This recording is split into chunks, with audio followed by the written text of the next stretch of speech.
I flew to Seattle without a word of warning, picturing a reunion overflowing with joy, but instead, I found my daughter wasting away alone in an intensive care unit.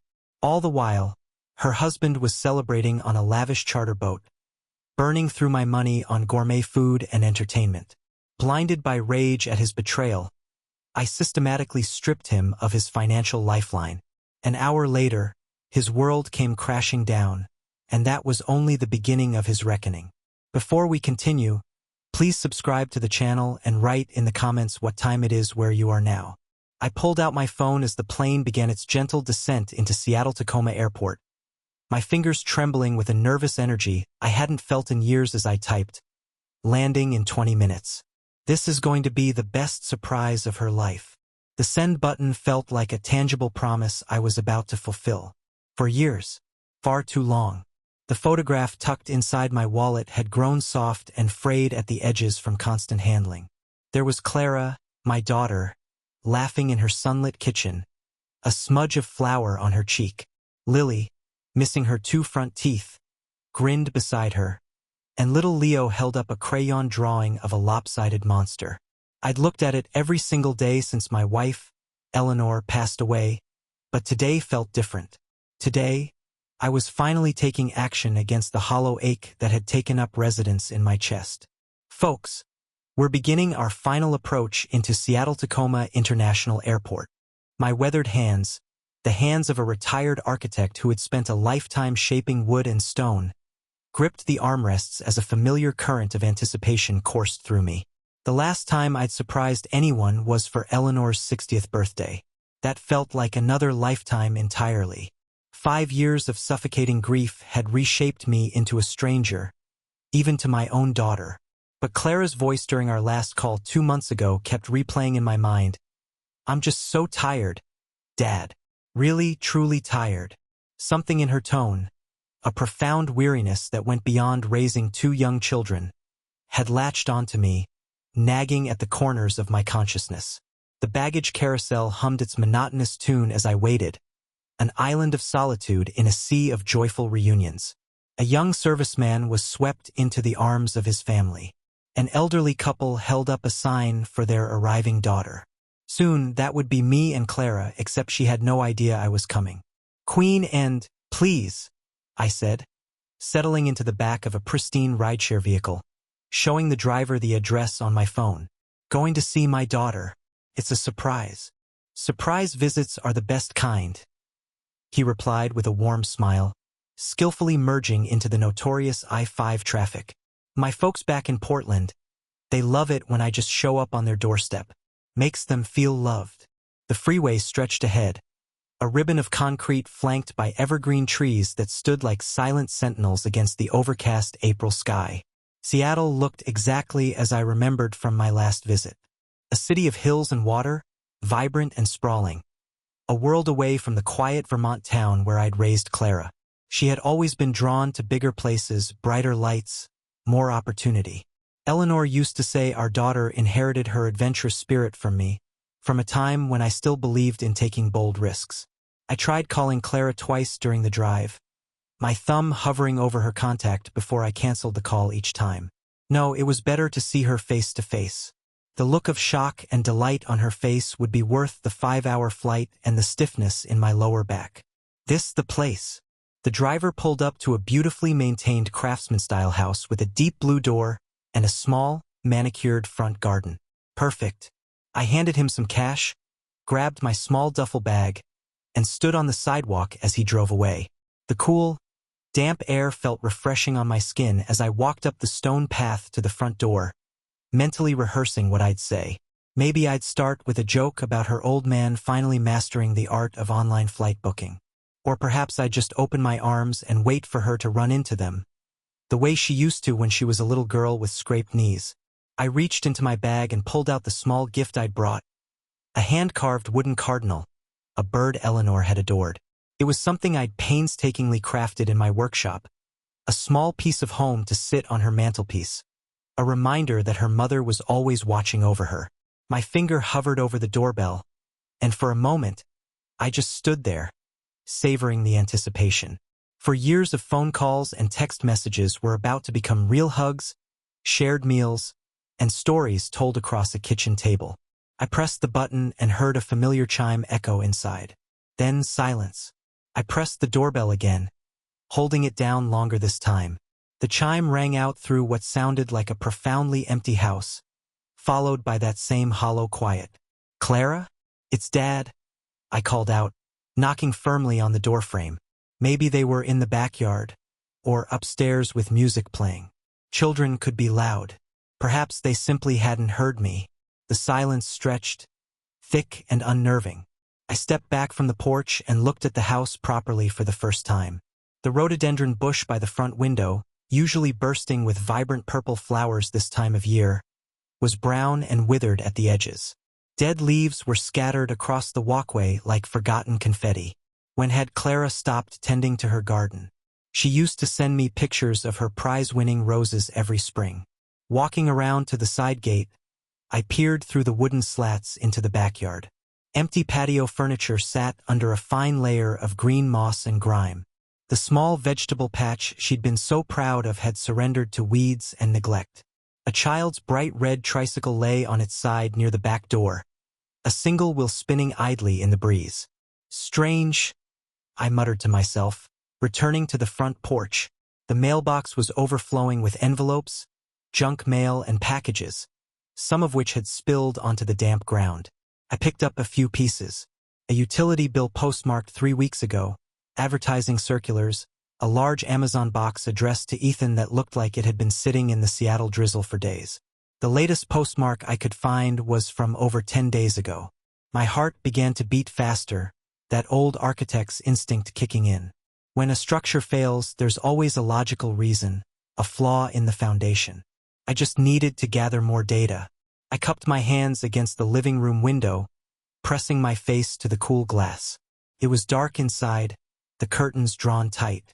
I could discern no movement, no flicker of a television, no sounds of family life. The house felt abandoned, though I could make out familiar shapes. Clara's easel in the corner, Leo's toy trucks scattered on the coffee table.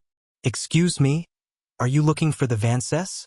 I spun around to see an elderly woman in a rainproof hat approaching from the house next door, a trowel in her gloved hand. "Yes, I'm Arthur Bennett, Clara's father. Have you seen them lately?" She paused, pushing her glasses up her nose. "Come to think of it, no. It's been awfully quiet over there. Usually, I hear the children playing in the morning, but—" She trailed off, studying my face with concerned eyes. "Is everything all right?" "I'm sure it is," I said, but my voice sounded unconvincing even to me. "They probably went on vacation, maybe visiting family." She didn't look convinced either. "Well, I hope they're okay. Such a sweet family."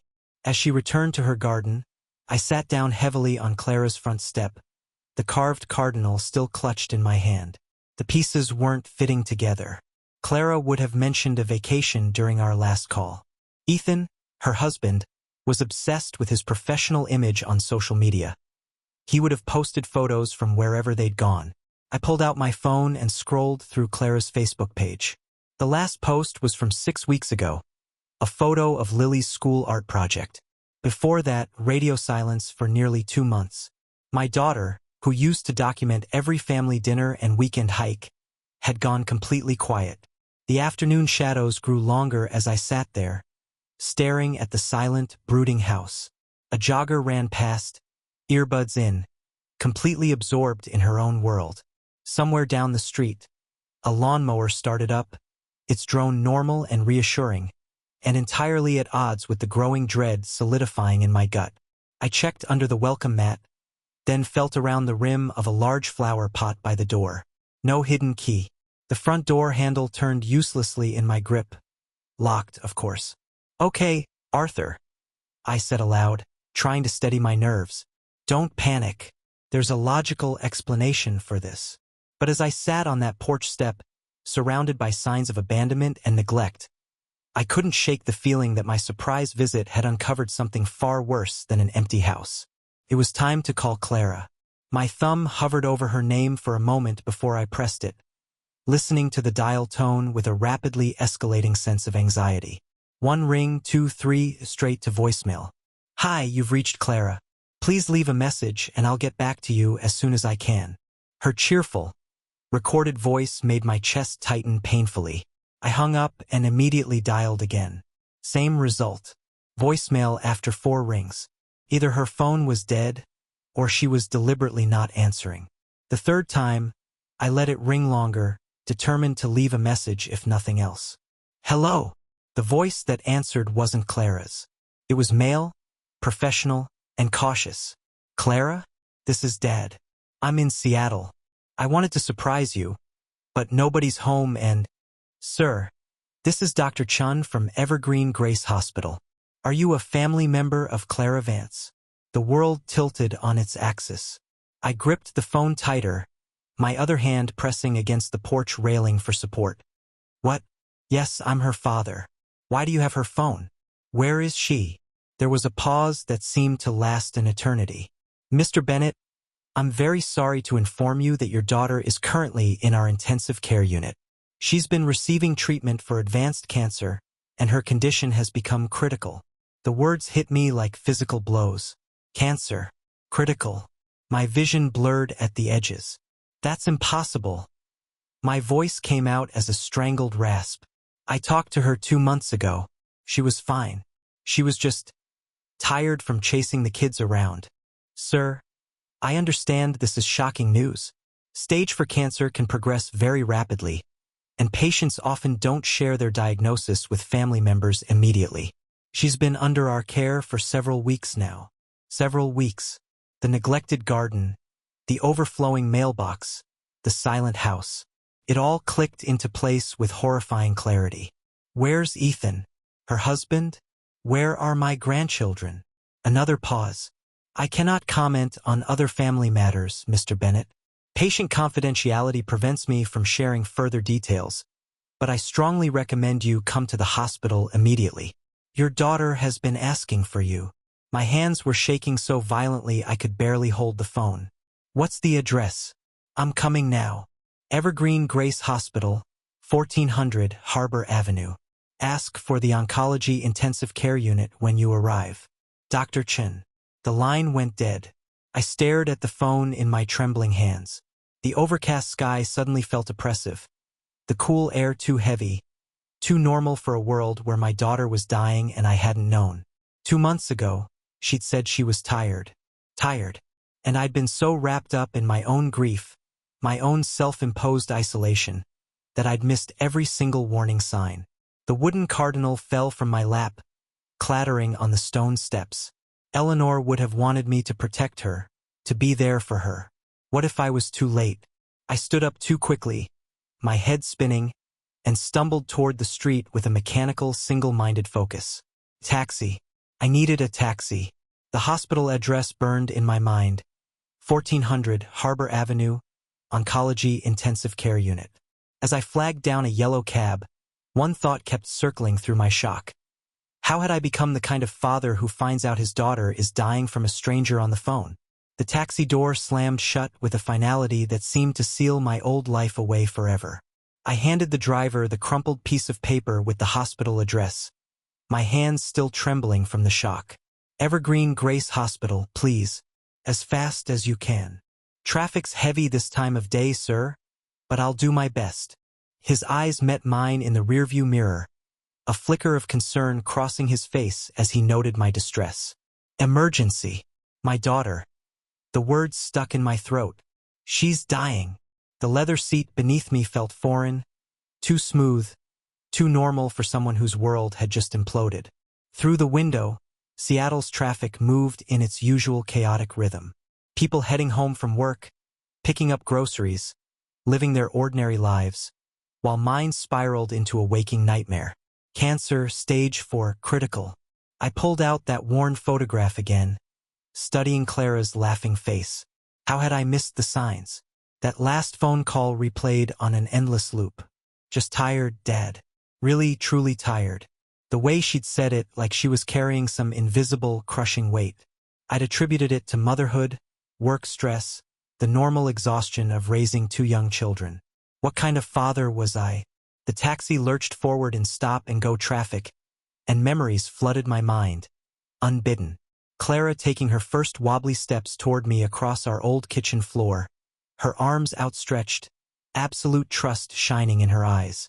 Teaching her to ride her bike in the park behind our house. Running alongside her until I realized she'd been pedaling solo for 50 yards. Her college graduation, that proud smile as she accepted her diploma. Walking her down the aisle 7 years ago. Ethan had promised to love and protect her. "I'll take good care of your daughter, sir," he'd said, shaking my hand with that smooth, confident grip. Where was he now? Why hadn't he called me the moment she got sick? I dialed Ethan's number for the 4th time, and again it went straight to voicemail. "Ethan, this is Arthur. I'm in Seattle. Clara's in the hospital and you need to call me immediately." The message felt utterly inadequate, too polite for the cold rage that was beginning to build in my chest. My daughter was fighting for her life and her husband was nowhere to be found. "Faster, please," I urged the driver. "She's only 36. She has 2 little kids." "So young," he murmured, accelerating through a yellow light. "I have a daughter, too. Same age. This breaks the heart." Through the window, the Space Needle pierced the gray sky, indifferent to human suffering. Eleanor used to say Seattle looked like a city built on dreams, but it felt lonely. She'd been right about that, just as she'd been right about so many things. If Eleanor were alive, she would have known about Clara's illness. Mothers had that intuition, that invisible connection. She would have sensed something was wrong during those phone calls, would have pressed for details, maybe even flown out here herself. But Eleanor was gone, and I'd spent 5 years drowning in my own grief instead of being the father my daughter desperately needed. I folded and refolded the paper with the hospital address, creasing it into a tiny, tight square. The paper felt substantial, real, the only solid thing in a day that had become horrifyingly surreal. This morning, I'd been a retired architect planning a surprise visit. Now, I was racing through Seattle traffic to see my dying daughter. The taxi pulled up to the hospital entrance just as evening began to bleed across the sky. Modern glass and steel rose before me, imposing and clinical. Through the windows, I could see people moving purposefully through brightly lit corridors. Doctors, nurses, families dealing with their own private crises. "Here we are, sir." The driver's voice was gentle. "Good luck with your daughter." I handed him a wad of cash with shaking hands, grabbed my duffel bag, and stood on the sidewalk as he pulled away. The automatic doors whispered open, revealing a modern lobby adorned with colorful glass installations that seemed obscenely cheerful. I approached the information desk where a kind-faced woman looked up expectantly. "Oncology Intensive Care Unit," I managed to say. "My daughter, Clara Vance. ID, please, and I'll need you to sign in." She handed me a visitor badge and a clipboard. "Take the elevator to the 7th floor." My hands shook as I scrawled my name. The elevator ride felt endless, each floor number lighting up like a countdown to devastation. When the doors opened, the antiseptic smell hit me immediately, that unique hospital mixture of cleaning supplies and human suffering. Dr. Chun was waiting at the nurse's station, a compact man with kind, weary eyes behind wire-rimmed glasses. He extended his hand as I approached. "Mr. Bennett, I'm glad you made it safely. How is she?" The question came out hoarse. "Stable for now. The chemotherapy hasn't been as effective as we'd hoped, but she's responding to the current treatment protocol." He gestured down the hallway. "She's been asking for family.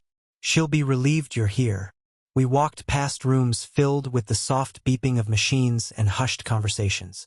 Through one doorway, I glimpsed an elderly woman holding her husband's hand.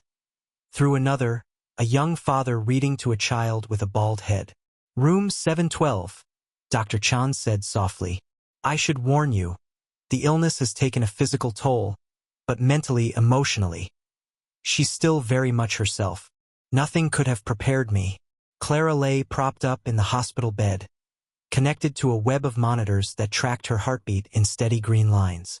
For tubes snaked from her arms to bags of clear fluid hanging on metal poles. She looked so small, so fragile, a pale shadow of the vibrant woman who had danced at her wedding.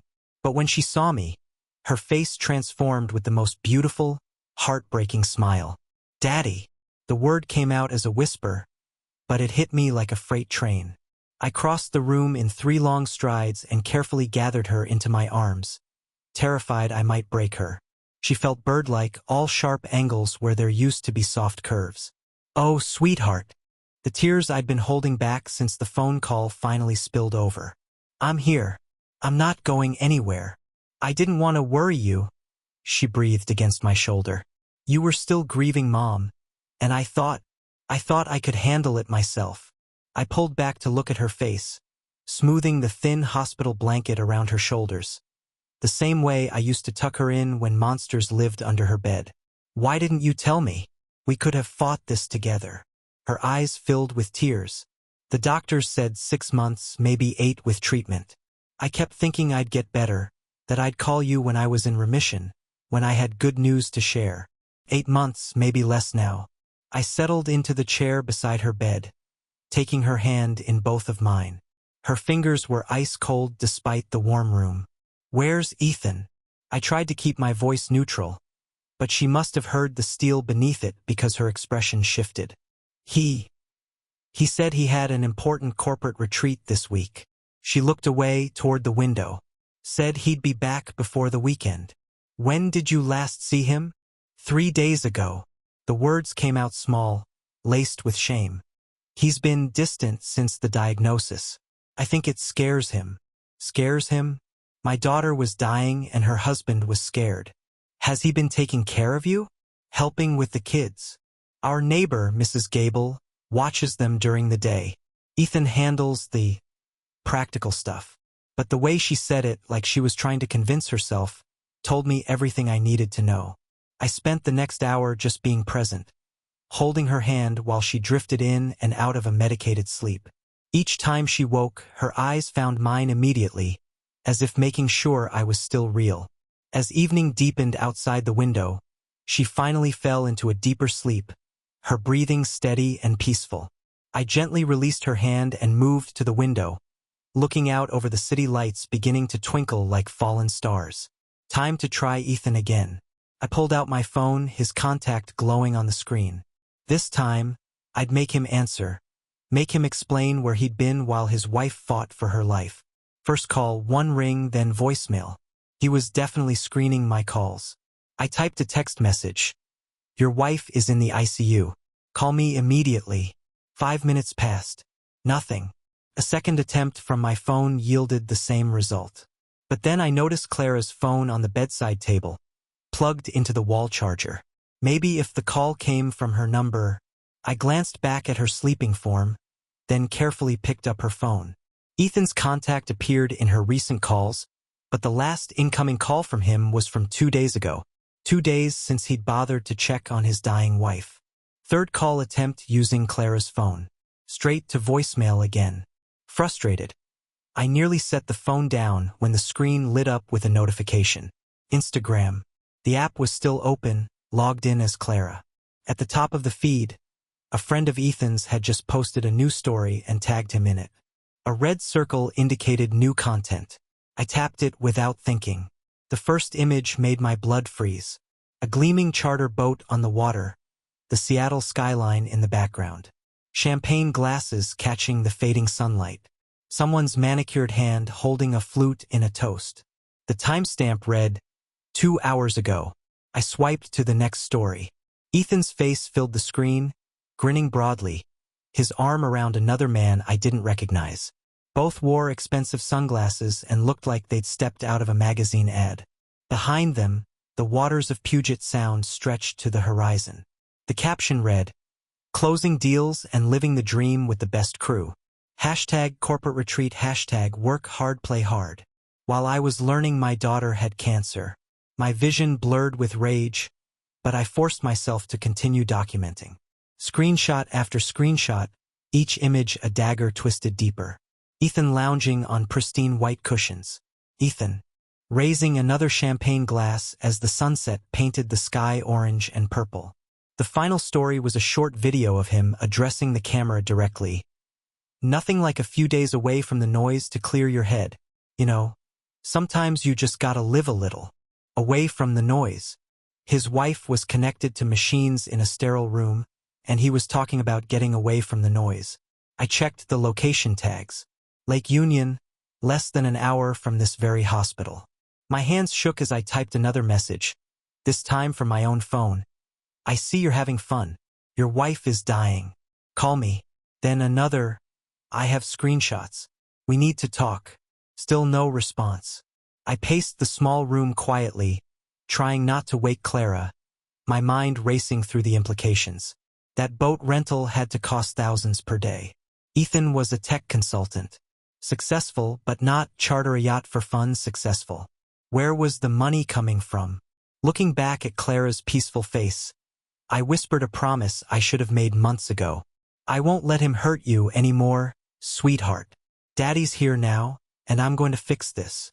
The monitor beside her bed beeped steadily, each tone marking another heartbeat. Another moment of life that Ethan was wasting while partying with friends. How long had this been going on? How long had she been suffering alone while he played at being single and successful? I returned to the phone, screenshotting everything methodically. The architect part of my brain took over. Document the evidence, build the case, find the leverage points. Ethan might think he could abandon my daughter in her darkest hour, but he'd made one crucial mistake. He'd forgotten that Clara had a father who would tear down the world to protect her. My phone buzzed with an incoming call. Ethan's name appeared on the screen. I looked at Clara one more time. Her thin face finally relaxed in sleep, then stepped into the hallway. It was time to have a conversation. I slipped back into Clara's room where she lay sleeping peacefully, her breathing steady against the quiet backdrop of the monitoring beeps. I'll be right back, sweetheart, I whispered, brushing a kiss across her forehead. Just going to get some coffee. The elevator carried me down to the main floor, past signs directing visitors to various departments. The cafeteria occupied a corner of the ground level, mostly empty now, except for a few scattered medical staff grabbing late meals between shifts. I bought a coffee I didn't want and found a quiet table in the far corner, pulling out my phone to stare at that boat photo again. The image burned brighter with each viewing. Ethan's carefree grin, the pristine deck, the champagne glasses catching the last of the afternoon sunlight. How does a mid-level tech consultant afford a $10,000 boat charter? The question triggered a memory that made my blood run cold. 1 year ago, Ethan had approached me about a series of family emergencies. Lily needed extensive dental work, he'd claimed.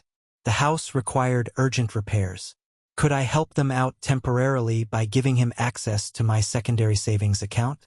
Just until things stabilize, he'd promised. Clara doesn't need the stress of financial worry on top of everything else. I'd been impressed by his supposed consideration for my daughter's well-being. What a caring husband, I'd thought, protecting his wife from money concerns. My hands shook as I opened my banking app, navigating to the shared account I'd set up for Ethan's emergency access. The transaction history loaded slowly, each entry appearing like a piece of evidence in a criminal trial. Lake Union charters, Seattle, Washington, $12,500, posted yesterday. Canlis Restaurant, Seattle, Washington, $950, 3 days ago. Bellevue Mercedes Service, $3,200, last week. Nordstrom, Pacific Place, $4,100, 10 days ago. The list went on and on. A months-long pattern of extravagant luxury spending while my daughter wasted away in a hospital bed. Every single dollar he'd blown on gourmet dinners and boat parties had come from my account. Every designer purchase, every expensive outing, every moment of his carefree freedom had been funded by the father of the wife he'd abandoned. I screenshot every single transaction, my architect's mind methodically building a case, creating a blueprint of his betrayal. The dates told the whole story. As Clara's condition worsened, Ethan's spending had increased. While she was receiving her first brutal rounds of chemotherapy, he was shopping for designer clothes. While she was losing her hair to the treatment, he was dining at five-star restaurants. The parasitic son of a... I stopped myself before the anger could completely consume my thinking. Rage was a useful fuel, but cold, calculated precision would serve Clara better. I pulled out a small notebook from my bag and began writing down key information, account numbers, transaction IDs, a systematic plan to cut off Ethan's financial lifeline. He had made one crucial, arrogant mistake. He'd used my money to finance his betrayal. It was time to show him what happens when you cross a Vermont architect who spent 40 years solving complex structural problems. The hospital cafeteria hummed quietly around me. The whir of vending machines, distant overhead pages, the soft murmur of exhausted medical staff, but I was no longer really there. My mind was in full strategic mode, identifying vulnerabilities and planning countermeasures. Ethan thought he could party his way through his wife's terminal illness on my dime. He was about to learn that every action has a consequence, and some consequences arrive with the cold, unyielding precision of mathematics. I finished my cold coffee and stood up, pocketing the notebook filled with bank information. First step: immediate financial amputation. Cut off his access completely before he could spend another cent of my money. The second step would be far more personal. I found a quiet alcove near the hospital chapel, settling into a wooden chair with my phone and notebook spread before me. The irony wasn't lost on me. Planning financial warfare just steps away from a place of sanctuary I had no intention of seeking. The bank's 24/7 emergency line answered on the third ring. First National Emergency Services, this is Amanda speaking. How can I help you tonight? This is Arthur Bennett, account holder. I need to revoke authorized access on my accounts immediately. I kept my voice steady, professional, devoid of emotion. I'll need to verify your identity first, Mr. Bennett. Can you please provide your social security number and your mother's maiden name? I rattled off the information while checking my notes. 45 years of banking with the same institution meant they knew my financial history inside and out, but protocol was protocol. Thank you. I show an Ethan Vance has had authorized access to your secondary savings account since May of last year. Are you requesting a complete revocation of his privileges? Immediate and permanent removal, and transfer all remaining funds to my primary secured account. I need to inform you, sir, this action is irreversible and may affect any automated payments or services linked to that account. Are you certain you want to proceed? Cancel everything associated with his access. Every automatic payment, every linked service, every recurring charge. Each word came out crisp, final. One moment, please, while I process these changes. The hold music played, a soulless, synthesized melody, while I watched a security guard walk past, nodding respectfully.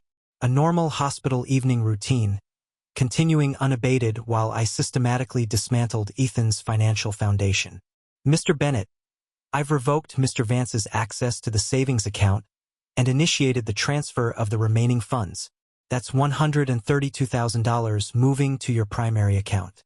I'm also showing 3 credit cards with authorized user status in his name. Shall I cancel those as well? $132,000. Ethan had been living off my money for a year while my daughter suffered in silence. Cancel every card. Remove him as an authorized user on all accounts. Delete his contact information from any emergency notifications. Processing now. Okay, that's complete. Mr. Vance will receive a notification that his cards have been deactivated, and any attempted transactions will be declined. Is there anything else I can do for you tonight? Set up fraud alerts if anyone attempts to access these accounts using his information. Already in place, sir. You'll receive confirmation emails for these changes within the next few minutes. I hung up and immediately opened my banking app to verify the changes. Account access revoked. Credit cards canceled. Automatic payments terminated. The digital paper trail showed that Ethan's financial lifeline had been severed with surgical precision.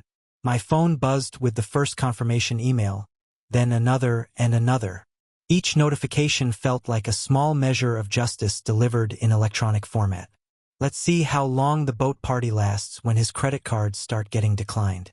I closed the notebook with a satisfying snap and pocketed my phone. The architectural part of this problem was solved. Identify the system failure, isolate the problematic component, and remove it permanently. Ethan's access to my resources now existed only in his own deluded imagination. Standing up from the chair, I felt lighter than I had in hours. Not because the weight of Clara's illness had lifted, that burden would stay until she recovered, or until she didn't, but the crushing realization that I'd been unknowingly funding her abandonment. That particular torture was over. Ethan could keep his boat for tonight. Tomorrow, when those cards started declining and his calls went unanswered, he'd discover what happens when a parasite loses its host. I walked back toward the elevator, past the chapel door that remained slightly ajar, past the nurse's station where evening shift changes were occurring. Normal hospital rhythms continuing, while one small piece of justice had been quietly administered. Clara was awake when I returned, staring at the ceiling with that distant expression I'd seen too often today. The room glowed softly from the monitoring equipment, creating an intimate space separate from the harsh hospital world beyond her door. "Hey, sweetheart, how are you feeling?" I set down my untouched coffee and pulled the chair close to her bedside. "Better now that you're here." She turned toward me, and I could see something had shifted while I was gone. "Dad, I need to tell you something about Ethan." I took her hand, noting how cold her fingers felt despite the warm room. "Take your time, honey. I'm here to listen." He changed after Leo was born. Started saying I wasn't contributing enough financially.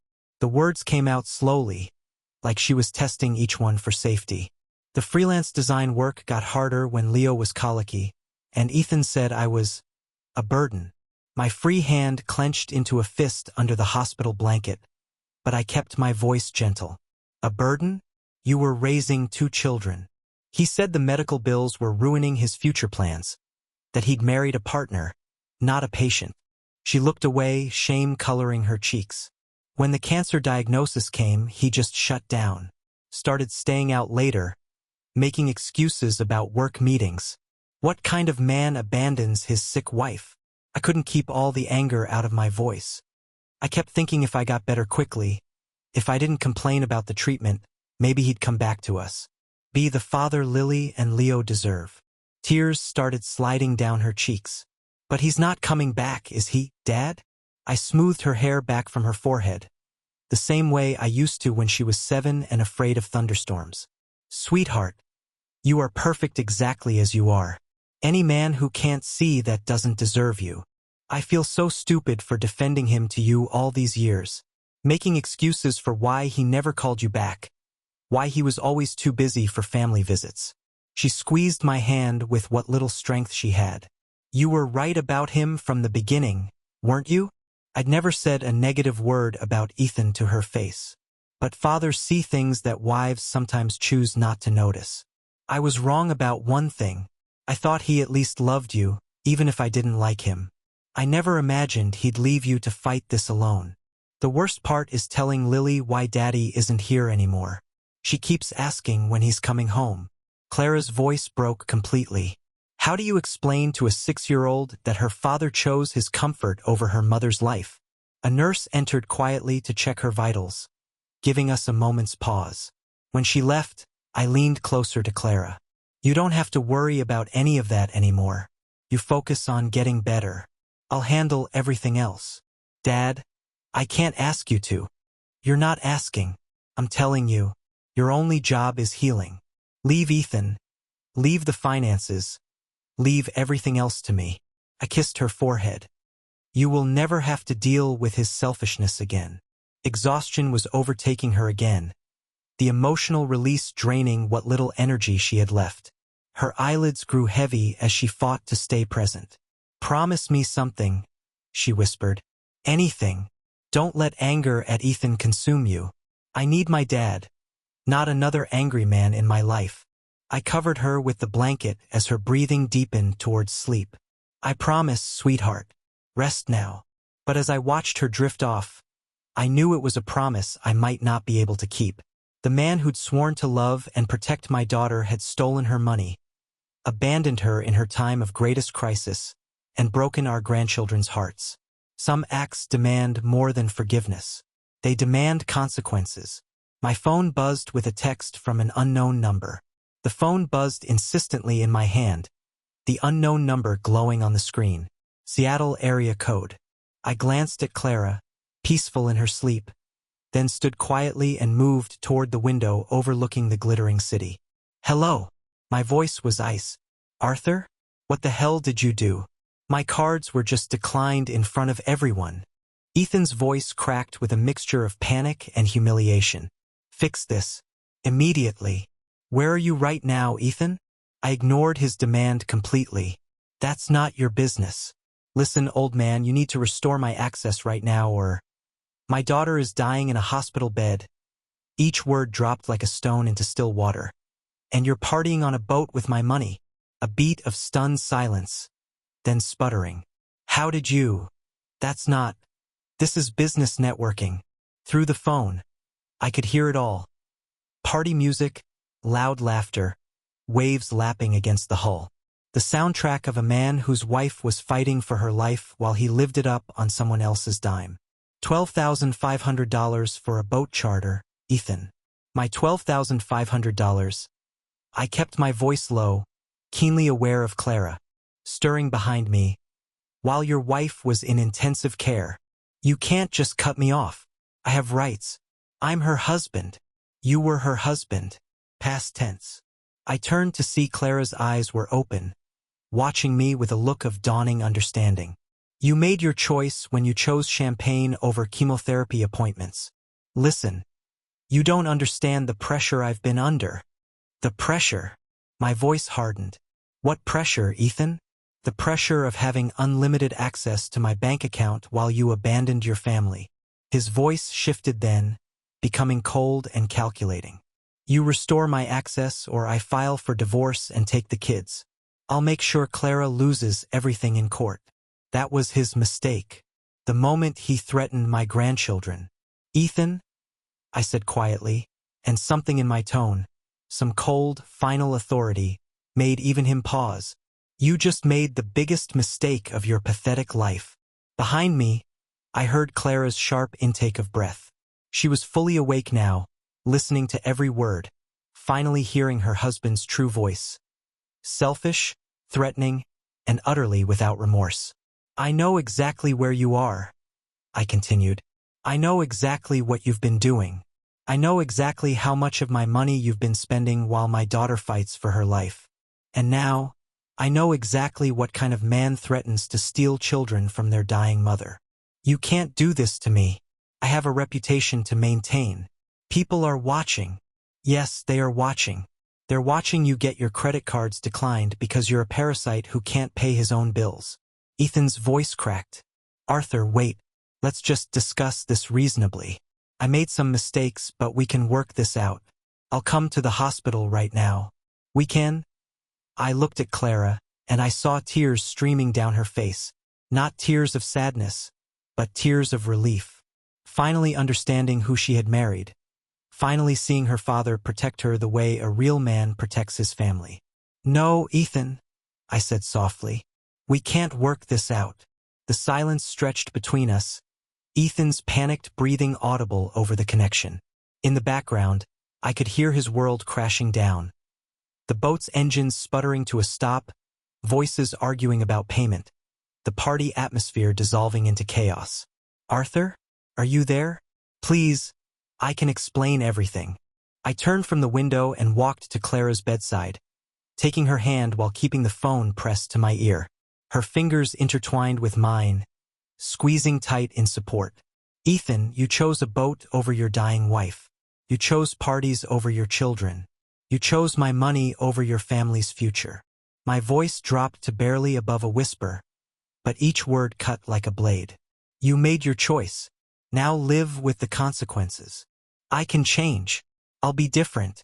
I'll come home and take care of everyone.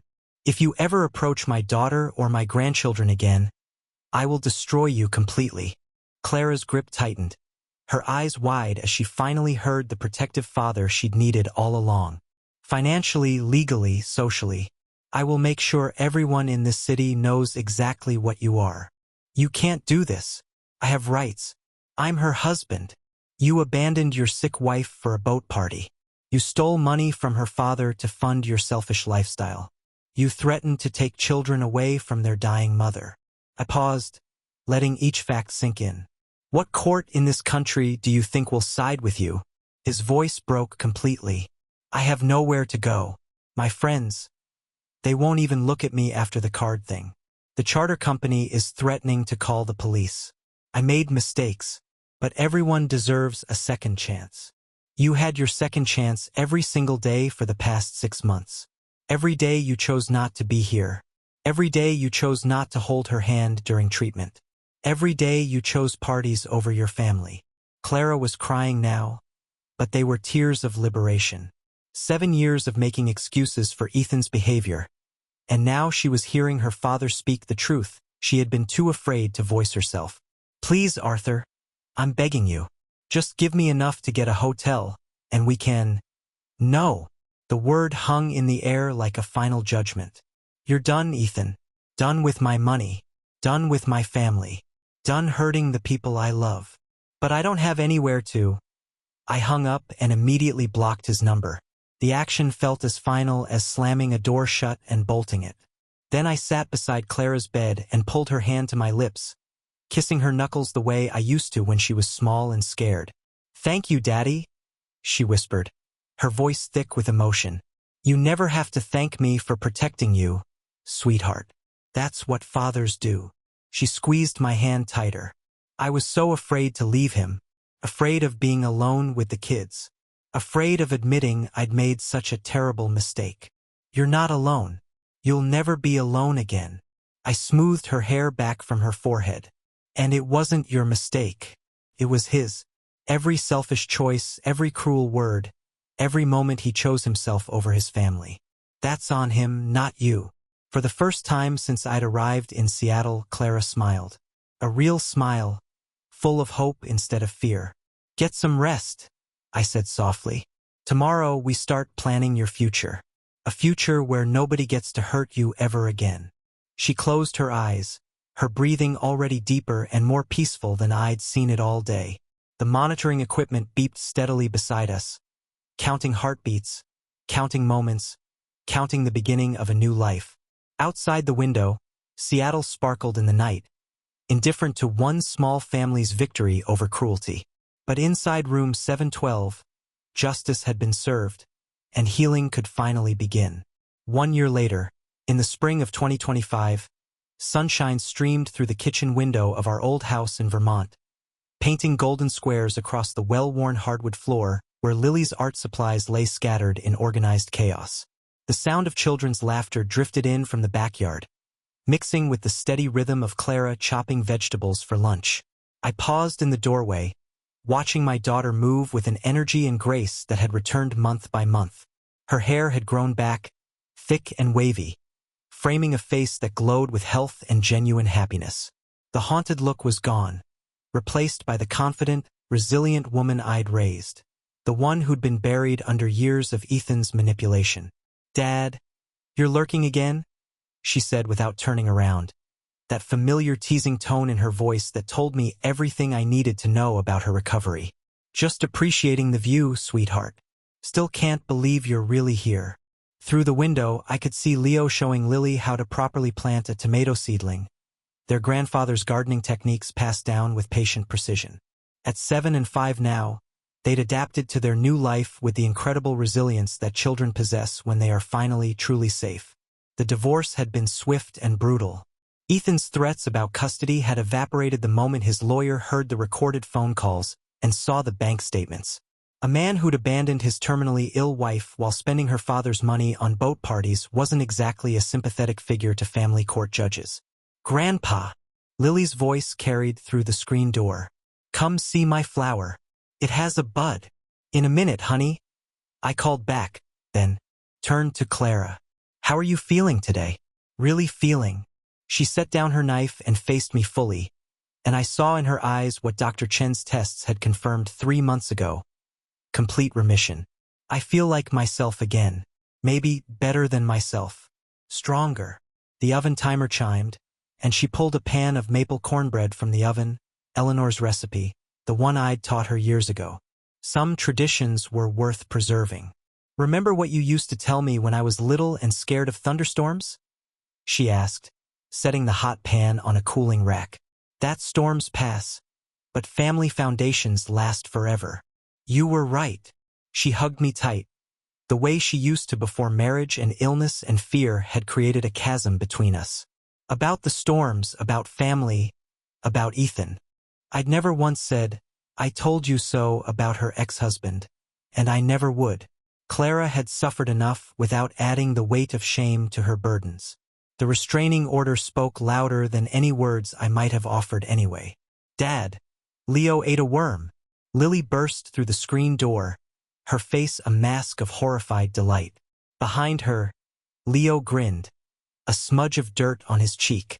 "Worm eaters get extra cornbread," Clara announced, cutting generous squares that steamed in the afternoon light.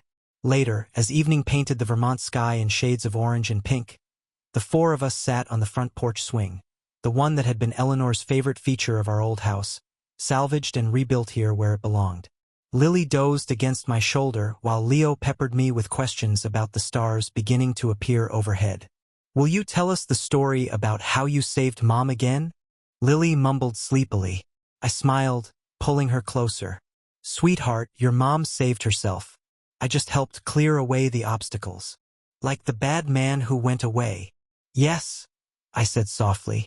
"Like the bad man who went away." Clara reached over and squeezed my hand, a gesture that had become our shorthand for gratitude and love, and the kind of bond that a crisis either destroys or forges into something unbreakable. We had chosen unbreakable. This is what winning looks like, I thought, watching my grandchildren's eyelids grow heavy in the peaceful evening. Not the single moment of victory, though hearing Ethan's pathetic pleading had been satisfying, but the quiet, happy years that follow. The ordinary Tuesday evenings when nobody is fighting for their life, nobody is betraying anyone, and the only drama is whether Leo will finish his vegetables. The stars emerged one by one overhead, the same constellations Eleanor and I had watched from this very swing decades ago, back when Clara was the age Lily is now. Some things change. Marriages end. People disappoint you. Illness tests every assumption you have about fairness. But some things endure. The love between a father and daughter, the resilience of children, and the profound satisfaction of protecting what matters most. Tomorrow, Clara would work on her latest design project while the kids attended their new school. I'd tend the garden Eleanor had always wanted and maybe start that new birdhouse for Leo. A normal life, the kind worth fighting for. Tonight, though, we just sat together under the vast Vermont sky. 3 generations, bound by love and tested by fire, finally safe in the peace we had earned together. If you like this story, please like this video, subscribe to the channel, and share your impressions of this story in the comments. To listen to the next story, click on the box on the left. Thank you for watching.